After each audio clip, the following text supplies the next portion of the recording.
সারা দেশে বেড়েই চলেছে হামের প্রাদুর্ভাব। পটুয়াখালী জেলার হাম পরিস্থিতি জানাতে আমাদের সাথে যুক্ত হচ্ছেন সহকর্মী আহসানুল হক রিপন। রিপন, পটুয়াখালী জেলায় হামের পরিস্থিতি কেমন দেখছেন? এই প্রকোপ মোকাবিলায় কি ধরনের পদক্ষেপ নিয়েছে কর্তৃপক্ষ, সব মিলিয়ে জানাবেন। আপনি যেমনটা বলছিলেন যে পটুয়াখালী জেলায় এই মুহূর্তে কিন্তু হামের প্রাদুর্ভাব ঊর্ধ্বমুখী রয়েছে। গত 24 ঘন্টায় পটুয়াখালী জেলায় নতুন 29 জন সহ 141 জন এই মুহূর্তে বিভিন্ন হসপিটালে ভর্তি রয়েছে।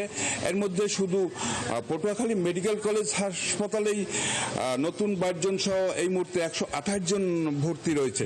এখানে মাত্র আইসোলেশন ওয়ার্ডে 40টি বেড রয়েছে। তো 40 বেডের বিপরীতে 128 রোগী থাকায় যে মূল যে ওয়ার্ডের দুটি ইউনিট পেরিয়ে বারান্দা থেকে এখন যে মূল যে করিডোর, সেই করিডোরও কিন্তু এখন কানায় কানায় পরিপূর্ণ রয়েছে। আপনাকে আমি একটু দেখাতে চাচ্ছি, এই যে করিডোর এখানে কিন্তু রুগীতে একেবারে পরিপূর্ণ রয়েছে।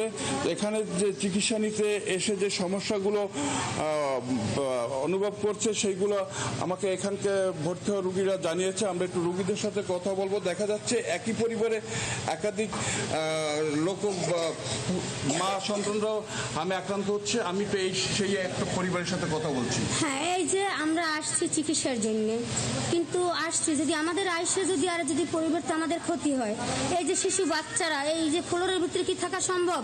কখনো সম্ভব না। এদের তো প্রয়োজন, একটা বেড প্রয়োজনের দরকার। আর যা বাকিগুলো আমরা করব, ম্যানেজ করব, কিন্তু বেডও যদি না থাকে ফ্লোরে শুয়ে আরো বাচ্চাদের ক্ষতি হতে হচ্ছে না।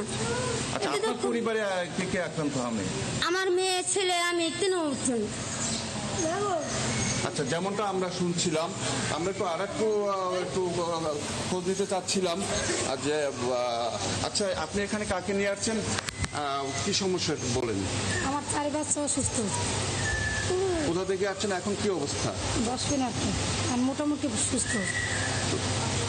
আচ্ছা, আগের চেয়ে একটু ওনার বাচ্চা সুস্থ হয়েছে এমনটাই শুনছিলাম। তো আমি তো আরেকটু দেখাতে চাচ্ছি, এই যে ফ্লোরে এই যে একাধিক রোগী এখানে অবস্থান করতেছে, এর মধ্যে শিশুরাও রয়েছে।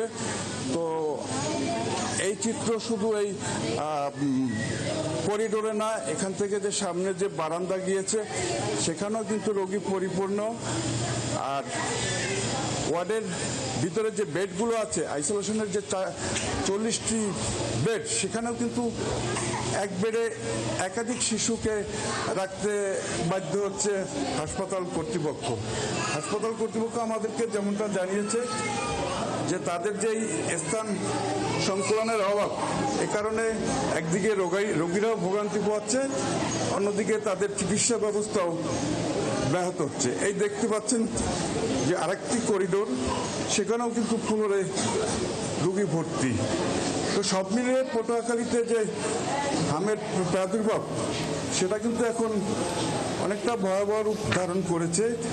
এই ছিল আমার কাছে পটুয়াখালীর সর্বশেষ চিত্র। রিপন, ধন্যবাদ আপনাকে। পটুয়াখালী থেকে হামের পরিস্থিতি জানাচ্ছিলেন সহকর্মী আহসানুল হক রিপন।